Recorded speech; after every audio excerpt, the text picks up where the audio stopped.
One of China's biggest tech companies just told 224,000 employees they can't use Claude Code anymore. Alibaba, the e-commerce and cloud giant that powers a significant chunk of the Chinese internet, has officially banned its entire workforce from using Claude Code, the AI development tool built by Anthropic in the United States. Now, this might sound like routine company politics, but what's actually happening here is enormous. This ban is a massive signal about something way bigger. The world is splitting into separate technology zones, where your government decides which tools you're allowed to use and which ones are off-limits. And here's the part that changes everything. This isn't just about one company being paranoid about data. It's a preview of how tech nationalism is reshaping the entire global development landscape.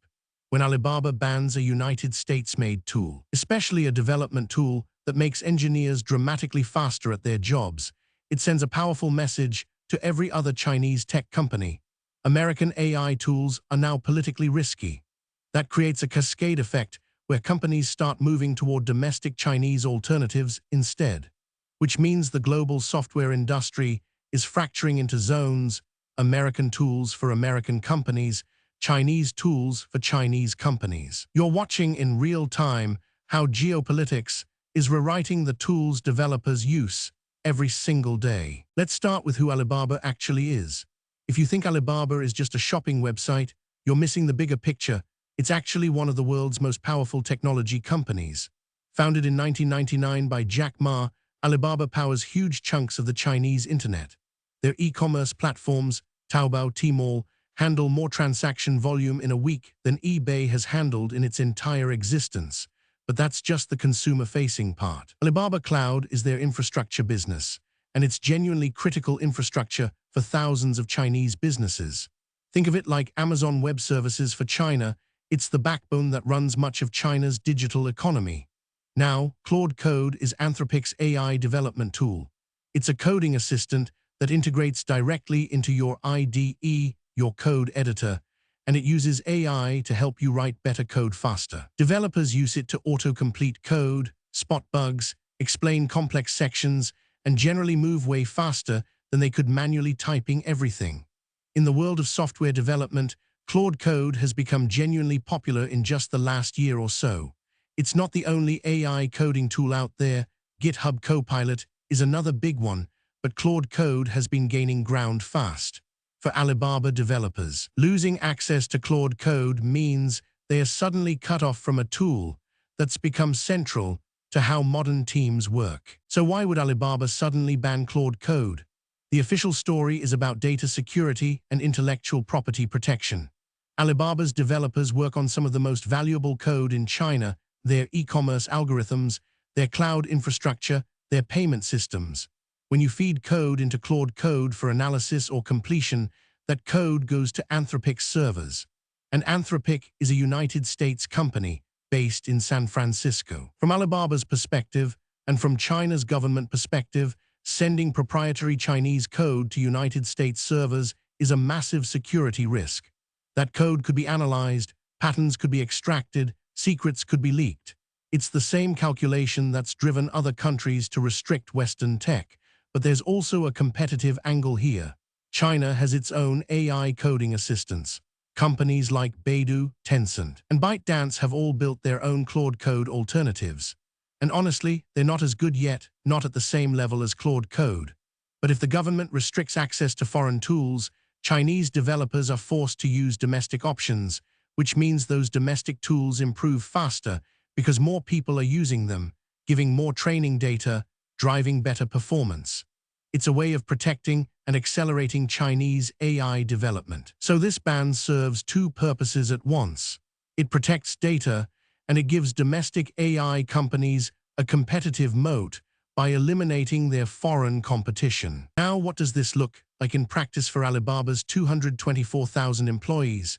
If you're an engineer at Alibaba and you're used to using Claude Code, you suddenly can't anymore. Your IDE integration gets disabled, your access gets revoked, and you need to find a replacement. The most likely candidates are Alibaba's own internal tools. They've been investing in their own AI-powered development platforms. But those tools are earlier in their development. They don't have the same level of sophistication that Claude Code has. Some Alibaba engineers might also turn to alternatives like GitHub Copilot, which is Microsoft's coding assistant. But here's the thing, even Copilot could become a target if the government decides to restrict American AI tools more broadly. The announcement itself doesn't say whether other foreign tools are banned, just Claude Code specifically. This is happening quietly too. Alibaba didn't make a big public announcement. The ban was first reported by TechCrunch, citing people familiar with the decision. That suggests the Chinese government didn't want this to blow up into international headlines. They wanted it to happen quietly, company by company, tool by tool. It's a slow-motion enforcement strategy. And that stealth approach might actually be more effective at reshaping the Chinese tech landscape than any big public decree would be. This isn't the first time we've seen a government-driven tech split. The United States has been restricting Chinese tech access for years, banning Huawei from the 5G network, blocking TikTok, sanctioning companies that deal with Chinese AI. Russia has its own internet segment, the RUNT, that's increasingly isolated from the global web. India has restricted Chinese apps and services, and now China is doing the same in reverse. The difference is the speed and the subtlety. American restrictions on Chinese tech are usually loud. They're announced, debated, fought in courts and Congress. China's restrictions are happening quietly, company by company, tool by tool. No press conferences, no legislation needed. Just a phone call, you probably shouldn't use that foreign tool. And magically companies comply. The effect is the same though. Technology is becoming geographically divided. Your coding tools depend on what country you're working in. Your AI models depend on your national borders. Europe has been trying a different approach with the AI Act, heavy regulation rather than outright bans. But the outcome is still a fragmentation. Tools that work globally have to be redesigned for each region, which means they become less globally integrated over time. Eventually, you end up with a patchwork of incompatible systems. And that's corrosive to innovation, because innovation happens faster when ideas flow freely across borders. So what does this actually mean? First, Claude Code's growth is going to hit a ceiling in the Chinese market. China is home to probably 20 to 30% of the world's software developers. That's millions of potential users suddenly locked out. It's a significant hit to Anthropic's future market. Second, this creates a template that other countries might follow. If China can ban Claude Code quietly and successfully, why wouldn't Vietnam, Brazil, or India do the same? Why wouldn't governments pressure their own tech companies to use domestic tools? Claude Code might start seeing bans cascade across the global south. Third, this accelerates the fracturing of the global software ecosystem. Right now, developers everywhere use roughly the same tools. A Python developer in Nigeria uses the same Python as a Python developer in Seoul. But if coding assistants become geographically fragmented, that unity breaks down. Developers trained in Chinese tools might find it harder to work with developers trained in Western tools. Skills don't transfer as smoothly. Fourth, and this is the big one for shareholders of Anthropic, this proves that geopolitics can instantly shut off entire markets. You can build the best product in the world, but if a government decides it's too risky, your access gets revoked overnight. That's not something you can fix with better marketing or product improvements. That's a geopolitical risk that companies are only just starting to grapple with. So what should you watch for? First, more countries will likely follow China's lead. Whether it's overt bans or quiet pressure on companies, expect governments to increasingly restrict access to foreign AI tools. Companies will start preemptively developing domestic alternatives so they're not caught scrambling when a ban hits. Second, Western AI companies are going to have to get comfortable with the idea that geopolitics can instantly erase markets. That means investing in partnerships with local governments rather than assuming global reach. Or it means getting comfortable with smaller addressable markets. Third, developers in restricted regions are going to find themselves increasingly isolated from the global development ecosystem. Software engineers in countries with restricted tools will use different APIs, different patterns, different best practices than engineers in countries with full access. That makes global collaboration harder. And fourth, keep an eye on whether the United States retaliates.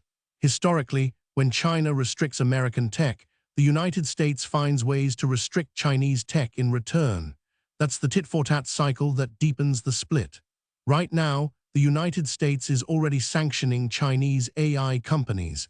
If this trend accelerates, we could be heading toward completely segregated tech stacks. American companies using American tools on American servers. Chinese companies using Chinese tools on Chinese servers, and the two never touching. So here's what this all means. Alibaba's ban on Claude Code is the canary in the coal mine.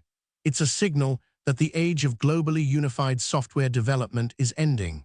We're entering a completely different era where your nationality, your government, your geopolitical allegiances determine which tools you get to use and which ones are forbidden. That's a seismic change. For developers in restricted regions, it means your career might become increasingly isolated from the global developer community. Your tools will be different, your APIs will be different, your programming libraries will be different. For companies like Anthropic that build global AI products, it means betting on a fragmented world and hoping your product is valuable enough that governments make exceptions. For all of us watching the tech industry, it's a powerful reminder that innovation doesn't exist in a vacuum. Politics, geopolitics, government policy, these forces shape what gets built and who gets to use it. The Claude Code ban isn't really about one tool or one company. It's about a fundamental restructuring of how the world's software gets written. And that restructuring is accelerating right now. Subscribe to stay updated as more countries make similar moves, because they absolutely will. This is just the beginning.